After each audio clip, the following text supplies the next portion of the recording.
Hi. Hi. എന്താ കുട്ടിയുടെ പേര്? കാതറിൻ. ഓ, ഞാൻ ലാലി. ഓക്കെ. എപ്പോഴും ഇവിടെയാണോ വരാറ്? നാട്ടിലുള്ളപ്പോൾ. ഓ, നൈസ്.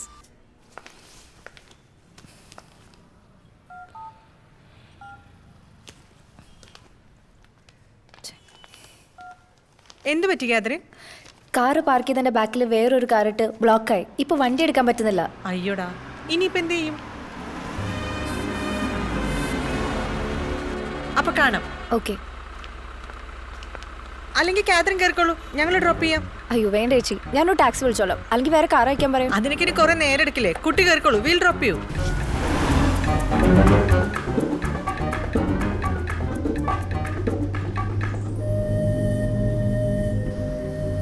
എന്റെ ബ്രദറാ. Oh hi, Jomon. Hi, I am Catherine.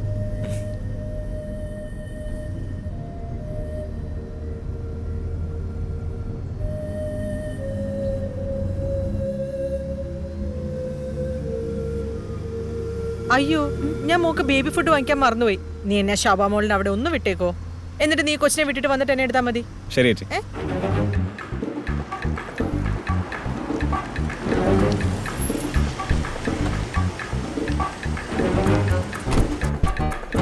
മോൾ വേണമെങ്കിൽ ഫ്രണ്ടിലേക്ക് ഇരുന്നോളൂ. വെറുതെ ജോമോനെ ഡ്രൈവറാക്കി കംപ്ലൈന്റ് വേണ്ടല്ലോ. ഓക്കെ. ശരി, by.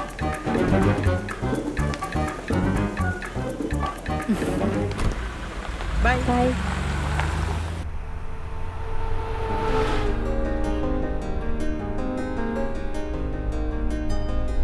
WhatsApp. I think we have met before. പള്ളിയിൽ വെച്ചല്ലേ? ശ്രദ്ധിച്ചോന്ന് ഷുവറില്ലാത്തോണ്ടാ ഞാനൊന്നും പറയായിരുന്നു. ഇപ്പൊ എന്ത് ചെയ്യുന്നു? അങ്ങനെയൊന്നുമില്ല, MBA കഴിഞ്ഞു ഇരിക്കുന്നു. What about you? ഞങ്ങളുടെ ഫാമിലിയും ബിസിനസ്സിലാണ്. ഞാനിതുവരെ ഇൻവോൾവ് ആയിട്ടില്ല കേട്ടോ. പിന്നെ പോക്കറ്റ് മണിക്ക് കുറച്ച് ഇ-കൊമേഴ്സും സ്റ്റോക്ക് എക്സ്ചേഞ്ച് ഒക്കെ ചെയ്തു തുടങ്ങി. കൊള്ളാലോ, ദാറ്റ്സ് നൈസ്. നിങ്ങളും ഇവിടുത്തെ വെൽ നോൺ ബിസിനസ് ഫാമിലി ആണല്ലോ. ആര് പറഞ്ഞു? ചേച്ചി പറഞ്ഞു.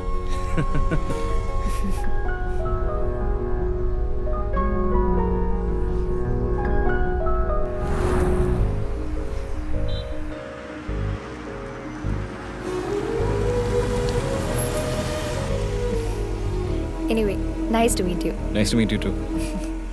Thank you so much. Welcome.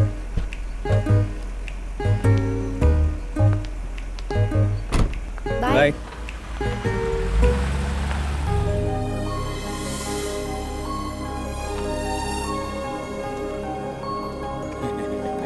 Okay, nice. അപ്പൊ ബാലോടാ, നമ്മുടെ അസോസിയേഷൻ മെമ്പേഴ്സിന്റെ ഫ്ലാറ്റുകളൊക്കെ ഒരേ ബ്ലോക്കിൽ തന്നെയാണ് കേട്ടോ. അതിനെന്താ പ്രയാസം? പിന്നെ അടുത്ത ആഴ്ച തന്നെ അക്കൗണ്ടിലേക്ക് അഡ്വാൻസ് മണി ട്രാൻസ്ഫർ ചെയ്യാനുള്ള ഏർപ്പാടുകൾ ചെയ്യാം. ഓക്കെ. പിന്നെ വർക്കുകളൊക്കെ കൃത്യസമയത്ത് തന്നെ തീർക്കണം. എനിക്ക് അമേരിക്കയിലേക്ക് തിരിച്ചാലാണുള്ളത്. അത് ഞങ്ങൾ ഏറ്റു. ഇത് ഞങ്ങളുടെ prestige project. Okay, then see you. ശരി ബാലോടാ, ബൈ. ഞാൻ കാരണം ഒറ്റയടിക്ക് 30 ഫ്ലാറ്റാ ബുക്കിംഗ് ആയത്. ഈ പ്രവാസി അസോസിയേഷനെ കൊണ്ട് വേറെ പ്രയോജനമൊന്നുമില്ലെങ്കിലും ഇങ്ങനെ ചില ഉപകാരങ്ങൾ. പിന്നൊരു കാര്യം, എന്താ? വേണ്ട, അല്ലെങ്കിൽ തന്നെ അളിയന് 100 ടെൻഷനാ. ഞാൻ പറയില്ല. ഞാൻ പറയില്ല. പറയാനല്ലേ പറഞ്ഞത്? അല്ല, അളിയനല്ലേ ഇവരെയൊക്കെ കൊണ്ടുവന്നതിന് അളിയൻ എങ്ങനെയാ കമ്മീഷൻ കൊടുക്കുക? അഥവാ കൊടുത്താൽ തന്നെ അളിയൻ വാങ്ങുന്നൊരു ടെൻഷൻ ഉണ്ടാവില്ലേ? സത്യം, ഈ ടെൻഷൻ കാരണം ഇന്നലെ രാത്രി മുഴുവൻ ഞാൻ ഉറങ്ങിയിട്ടില്ല. ഞാൻ കമ്മീഷൻ തന്ന അളിയൻ വാങ്ങുമല്ലോ. ആ ടെൻഷൻ മാറി. കമ്മീഷൻ വാങ്ങാത്തൊരു മുതല്. എന്താ പറഞ്ഞേ?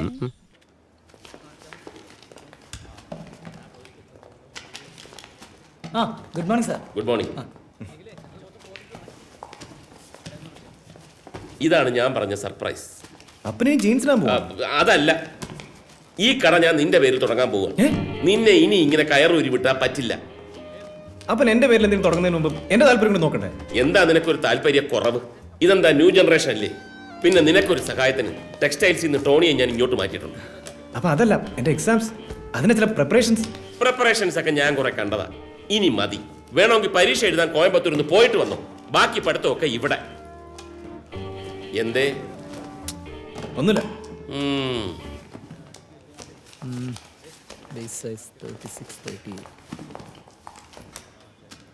ടോണിയേട്ടാ, എന്തോ ഇവിടെ ഈ ലേഡീസ് ഐറ്റംസ് ഒന്നുമില്ലേ?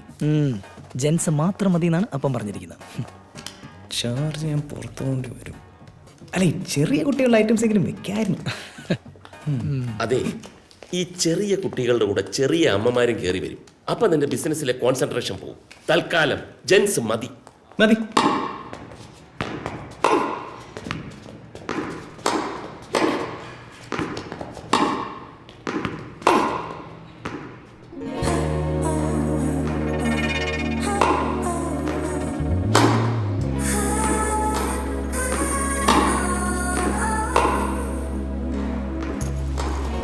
ഹായ്.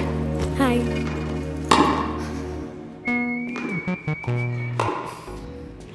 ഡബിൾസ് കളിക്കാം. Sure. Mixed doubles. Okay.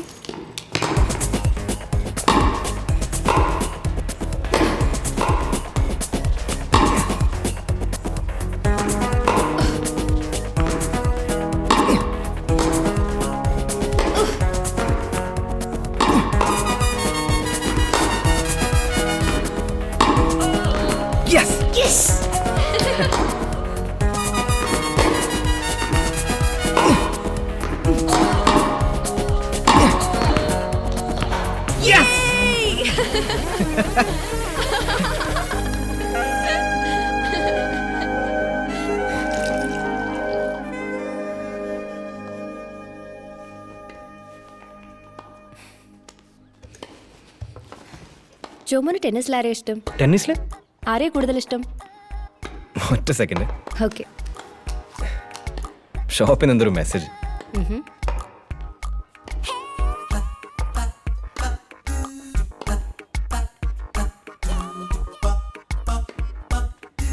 Sorry, ഇടയ്ക്ക് ഇങ്ങനെ ബിസിനസ് കാര്യങ്ങൾ കയറി വരും.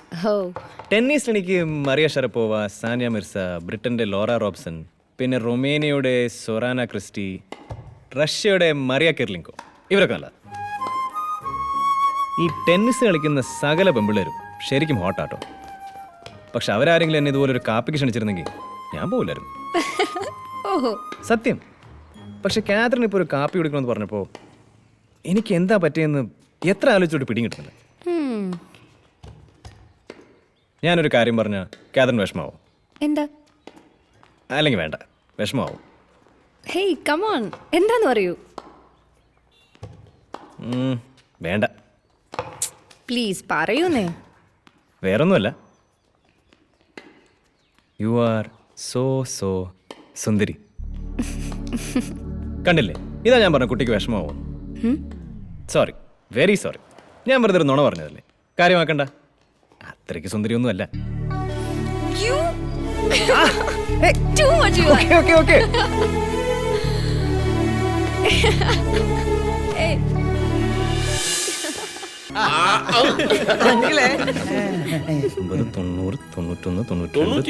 നീ എന്തായി ചെയ്യുന്നത്? അല്ല, അപ്പൻ എത്ര വയസ്സാന്നുണ്ടായിരുന്നു? നീ എങ്ങനെ എണ്ണണ്ട? ഇവൻ എന്തേ കാണിക്കുന്നേ? ഗുസ്തിക്ക് പോവാന്നാ തോന്നണേ. നീ അതെടുത്ത മതി, റെഡി. സിമ്പിൾ. ഓക്കെ, സിനിമ പേരാണ്. ഏയ്, പേര് മനസ്സിലായല്ലോ. ഇനി അത് ഞങ്ങളെ കൊണ്ട് പറയിപ്പിക്കണം. ശബ്ദം ഉണ്ടാക്കാൻ പാടില്ല, ചുണ്ടനക്കാൻ പാടില്ല. ടാലൻസ് പോരട്ടെ.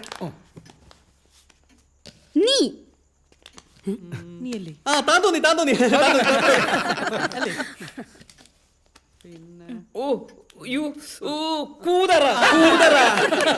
ഇത് ഗ്രൂപ്പ് കളിയാണ്. ഗ്രൂപ്പ് കളിക്ക് ഞാനില്ല. വെറുതെ എല്ലാവരും കൂടെ നല്ലൊരു ദിവസമായിട്ട് അവനെ വിഷമിപ്പിക്കാതെ. അങ്ങനെ നീ പറഞ്ഞു വേണ്ട. കൊടുക്ക് ചേച്ചി. അവരൊരു സത്യം പറഞ്ഞു വെച്ചാൽ നീ വിഷമിക്കണ്ട. പോടാ. രണ്ട് വാക്ക്. മിസ്റ്റർ ഫ്രോഡ്, ഞാൻ പറയാം. മുടിയനായ പുത്രൻ. എല്ലാരും കൂടെ കളിച്ചാൽ മോനെ. ഈ ചെറുക്കന്റെ ഒരു കാര്യം, റെഡിമെയ്ഡ് കട തുടങ്ങിയതിന് ശേഷം കുറച്ചൊക്കെ ഉത്തരവാദിത്തമായെന്ന് തോന്നുന്നു. അവന്റെ കാര്യത്തിൽ ഇനി ആരും വേവലാതിപ്പെടണ്ട. അവനായിരിക്കും ഈ കുടുംബത്തിലേക്ക് ഭാഗ്യം കൊണ്ടുവരാൻ പോകുന്നത്. Lottery ticket എടുത്തിട്ടാ? അതല്ലടോ, അവൻ ഒരു പുളിങ്കൊമ്പി കയറി പിടിച്ചിട്ടുണ്ട്. അളിയൻ അറിഞ്ഞോ ആവോ? ഇങ്ങനെയൊക്കെ പറയുന്ന കേട്ടു. നേരാണോ? പിന്നല്ലാണ്ട് ഞങ്ങളിൽ ചിലര് അണിയറ ശില്പികളായിട്ട് ഒരു കളി കളിക്കുന്നുണ്ട്. ഏതായാലും സംഗതി റെയിൽമ കയറിയിട്ടുണ്ട്. ഇനിയൊക്കെ നമ്മുടെ യോഗഭാഗ്യം. ഏതായാലും എന്റെ മക്കൾക്ക് അപ്പനോട് സ്നേഹമുണ്ടെന്ന് മനസ്സിലായി. ഇന്നത്തെ ഈ പാർട്ടി മുഴുവൻ മക്കടെ വകയാ. എല്ലാത്തിനും കാശ് ചോദിക്കുന്ന പോലെ ഇതിനൊരൊറ്റ പൈസ എന്നോട് ചോദിച്ചിട്ടില്ല. ഇപ്രാവശ്യം ഞാൻ ഇറക്കും മക്കളെ. നോക്കി കളിക്കണേ. ഞാനും വെട്ടും. അത് കളിക്കാം. അതെ, അപ്പന്റെ ബർത്ത്ഡേ പാർട്ടിയുടെ കാശ് മൊത്തം ചെലവാക്കിയ ഞാനാട്ടാ. അതിന് നീ കൃത്യമായിട്ട് കണക്ക് വെച്ചിട്ടുണ്ടാവല്ലോ. കൃത്യമായി കണക്ക് വെച്ചിട്ടുണ്ട്. ഇത്തവണ റെഡിമെയ്ഡ് ഷോപ്പ് ഇട്ട സ്ഥിതിക്ക് ജോമോന് ഷെയർ ഇടും. തൃശ്ശൂർ നസ്രാണികൾ പറയപ്പിക്കില്ലേ ചേച്ചി? ചില എത്ര വെച്ചാൽ പറ, ഞാൻ മൊത്തം കിട്ടേക്കാം. എന്റെ മോനെ അപ്പനെ അങ്ങനെ മൊത്തത്തിൽ സ്നേഹിക്കണ്ട. അല്ലെങ്കിൽ തന്നെ ഞങ്ങൾ എല്ലാരും കൂടെ അനുഭവിക്കണം. നീ കുറെ ഒറ്റയ്ക്ക് പൊട്ടിക്കുന്നുണ്ട്. അത് കറക്റ്റ് ആട്ടാ. അതുകൊണ്ട് നീ ഷെയർ ഇട്ടാൽ മാത്രം മതി. ഇറക്കിയോ? ഇനി ഇത് അപ്പന്റെ ചെവിയിൽ എത്തിച്ച കൊല്ലു ഞാൻ. കൊല്ലും. വാ.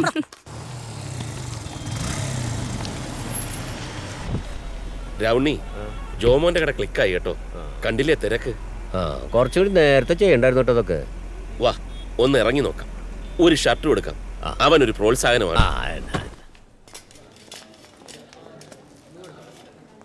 ശരി.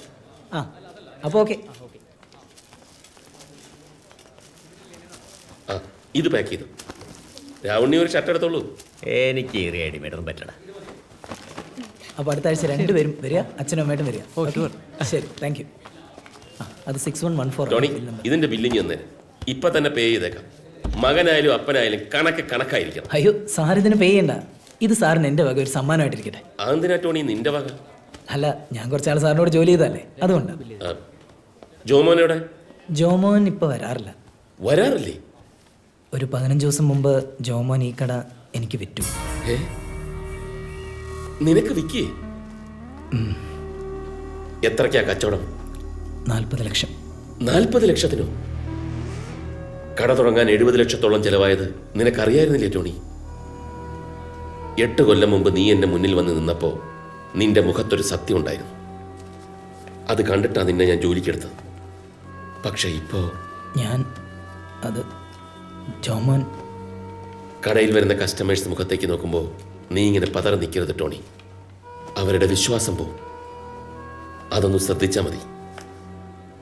എന്തായാലും നീ മിടുക്കന. നിന്റെ കച്ചവടം നന്നാവട്ടെ. All the best. സർ, നന്ദില്ലാത്ത തന്നെ.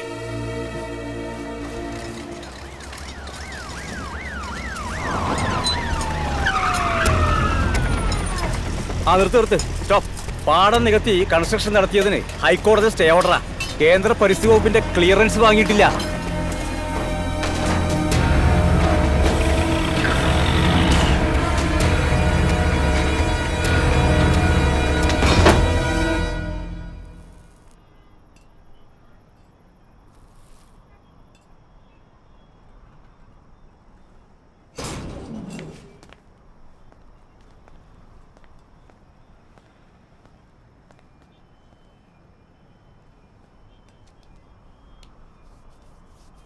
അതിപ്പോ നമുക്ക് നമ്മളെ വർക്കുകളൊക്കെ തൽക്കാലം ചെക്കായിരുന്നല്ലേ ഉള്ളൂ.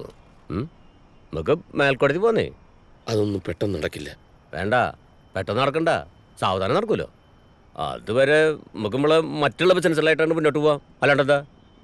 കൺസ്ട്രക്ഷൻ നിന്നുപോയതല്ല എൻ്റെ ടെൻഷൻ. പിന്നെ അന്ന് ഡേവിഡിൻ്റെ ആ സ്ഥലം 15 ഏക്കർ കൂടി പെട്ടെന്ന് വാങ്ങേണ്ടി വന്നപ്പോൾ ഞാൻ ആ സ്വാമിയുടെ നിന്ന് കുറച്ച് കാശ് മറിച്ചിരുന്നു. വാ, അന്ന് സ്വാമി സഹായിച്ചു എന്ന് നീ എന്നോട് പറഞ്ഞിരുന്നു.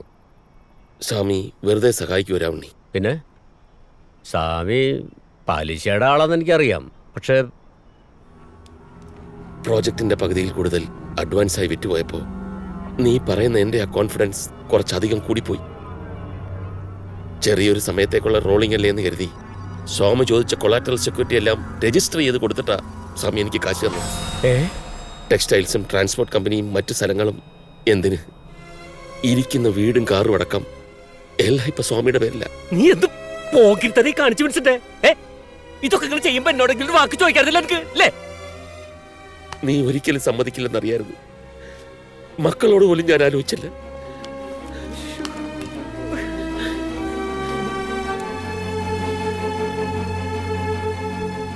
മാറല്ലേ പറഞ്ഞത്? എവിടെ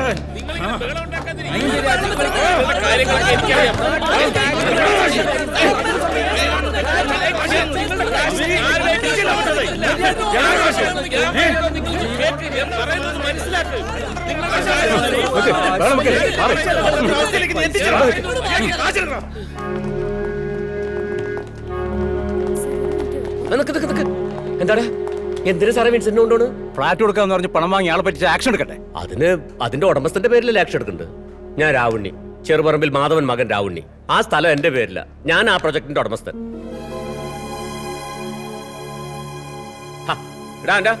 ഈ അതിന്റെ കടലാസൊക്കെ ഒന്ന് സാറിന്റെ അടുത്ത് കാണിച്ചോട്ടെ.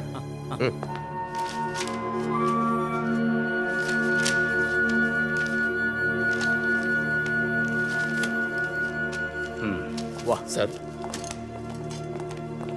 രാവുണ്ണി, നീ ധൈര്യമായിട്ടിരിക്കട. ഞാനകത്തായാലെന്താ, നീ പുറത്തു തന്നെ ഉണ്ടാവണം. നല്ല കാര്യങ്ങളൊക്കെ നടക്കും. ധൈര്യമായിട്ടിരിക്കും. പോവാ.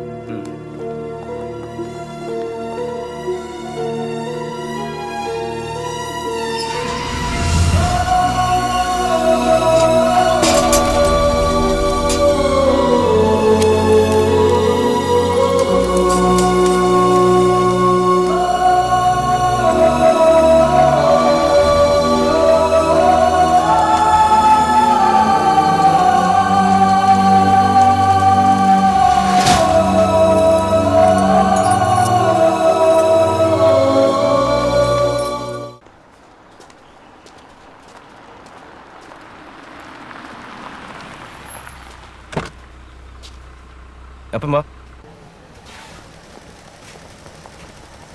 ഗുഡ് മോർണിംഗ് അക്ക. Morning. Morning. Good morning sir. അപ്പം നീ കസേരയിലോട്ട് നിരുന്നേ. ഇരിക്കപ്പാ. ഈ മുസ്താഖ് ഞാൻ ഒരുമിച്ച് പഠിച്ചിട്ടുണ്ട്. ഇവനീ കാണുന്ന പോലെ ഒന്നുമല്ല. ടെക്സ്റ്റൈൽ എഞ്ചിനീയറിംഗ് കഴിഞ്ഞ് MBA എടുത്തിട്ടുള്ള ആളാ. MBA ശരിക്കും പാസ്സായിരുന്നു കേട്ടോ. ഇപ്പം തിരുപ്പൂരിൽ ടെക്സ്റ്റൈൽ എക്സ്പോർട്ട് ബിസിനസ്സാണ്. അന്ന് ആ ബൈക്കും കടയും വിറ്റ കാശുകൊണ്ട് ഞാൻ ഇങ്ങോട്ടാണ് വന്നത്. അതിവിടെ ഇൻവെസ്റ്റ് ചെയ്ത് ഞാൻ ഈ കമ്പനിയിൽ പാർട്ട്ണറായി.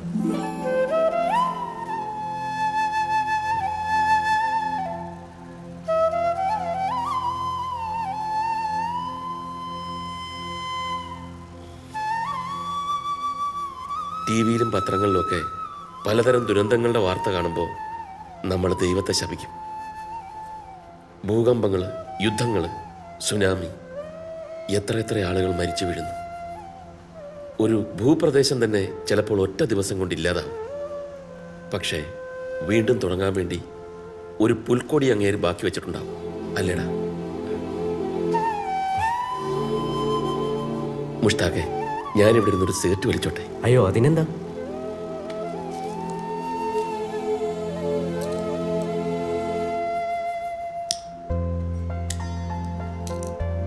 നമുക്കിനി എല്ലാം ശരിയാക്കണം അപ്പ. ഇൻവെസ്റ്റ് ചെയ്തെങ്കിലും ഞാൻ ഇങ്ങോട്ടൊന്നും വരാറില്ല. അപ്പൻ്റെ ജോമോൻ ഇനി മുടിയനായ പുത്രനായിരിക്കില്ല.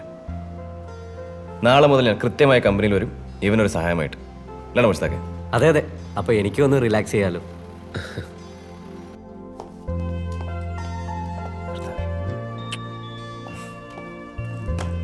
അപ്പൊ ഞാൻ ഇറങ്ങാണേ. നിക്ക്. ഇതെന്താ? ഇനി മുതൽ ഹോട്ടൽ ഫുഡ് വേണ്ട. ഞാൻ എന്തായാലും ഇവിടെ വെറുതെ ഇരിക്കാന്നല്ലോ. ഇനി മുതൽ എന്നും ഹോട്ടലിൽ നിന്ന് കഴിക്കേണ്ടി വരുമെന്ന് ഇന്നറിയും. നീ ആദ്യം കഴിച്ചു നോക്ക്. ശരി അപ്പ. Bye. Good morning. Good morning sir.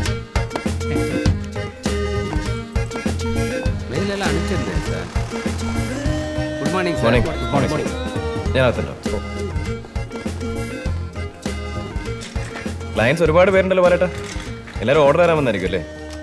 അവര് നമ്മുടെ ക്ലയന്റ് അല്ല സാർ, നമ്മൾ അവരെ ക്ലയന്റാ.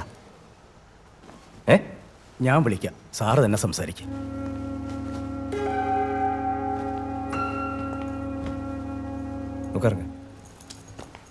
சார், நான் atlas tours and travels company manager. Mushtaq sir travel பண்ண டோட்டல் டியூ 12 லட்சம் ஆயிடுச்சு சார். ஹாய் சார், நான் Sundaram car finance manager sir. 3 மாசமா எங்களுக்கு இன்ஸ்டால்மெண்ட்ஸ் வரவே இல்லை சார். மெட்டீரியல் சப்ளை செஞ்சதில் உங்கள் கம்பெனியில் கொடுத்த செக் எல்லாம் பவுன்ஸ் ஆகிடுச்சு சார். சார், நான் என் பார்ட்னர்கிட்ட பேசி அடுத்த வாரத்துக்குள்ளே எல்லாம் செட்டில் பண்ணுறேன் சார். இப்போ நீங்கள் கொஞ்சம் போயிட்டு வாங்க.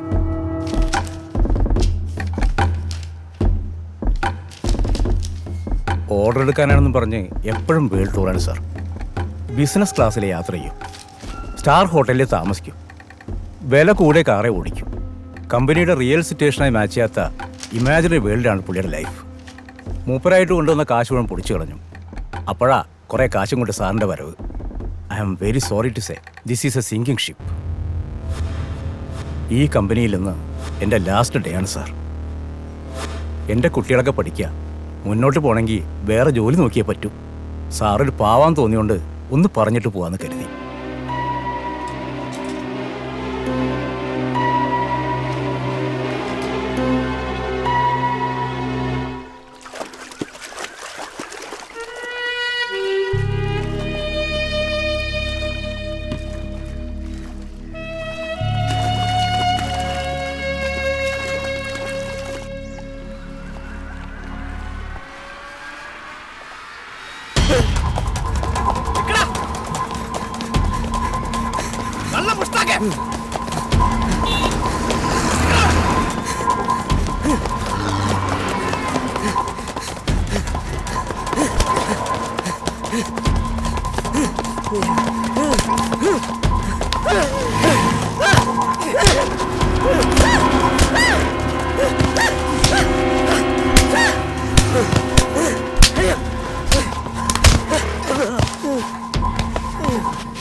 എന്തെങ്കിലും ഒരിക്കൽ ഇങ്ങനെയൊക്കെ സംഭവിക്കുമെന്ന് എനിക്കറിയാമായിരുന്നു.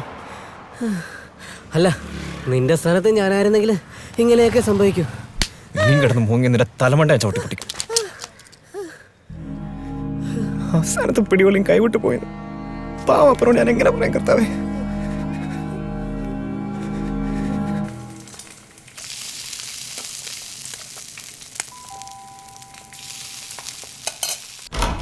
ആ വാ.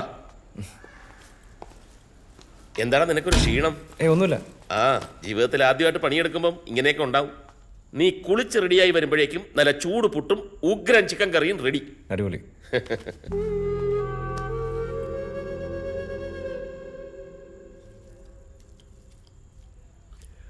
പണ്ട് പർച്ചേസിന് പോകുന്ന കാലത്ത് വാടക വീട്ടിൽ താമസിക്കുമ്പം നിന്റെ അമ്മച്ചി എഴുതി തന്നയക്കാറുള്ള ചില പാചകക്കുറിപ്പുകൾ പരീക്ഷിക്കും. അതിലൊരു ഐറ്റം ആയത് എങ്ങനെയുണ്ട്? എൻ്റെ അമ്മച്ചിയുടെ റെസിപ്പി അല്ലേ, നല്ല ടേസ്റ്റാ. അപ്പോൾ അപ്പം പുറത്തായോ? തിരക്കഥ അമ്മച്ചിരിയാണെങ്കിലും സംവിധാനം അപ്പൻ്റെ അല്ലേ, പൊളിച്ചു. തിരുപ്പൂര് നല്ല മലയാളി ഹോട്ടലൊന്നുമില്ല, ഒരു കൈ നോക്കിയാലോടാ. ഇനിയിപ്പോൾ അതിൻ്റെ കുറവും കൂടെ ഉള്ളൂ.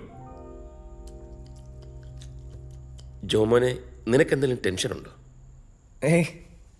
ഇപ്പോൾ ഉള്ളതൊക്കെ നേരാക്കിയിട്ട് പോരെ അടുത്ത പരിപാടി നീ ഉദ്ദേശിച്ചുള്ളൂ.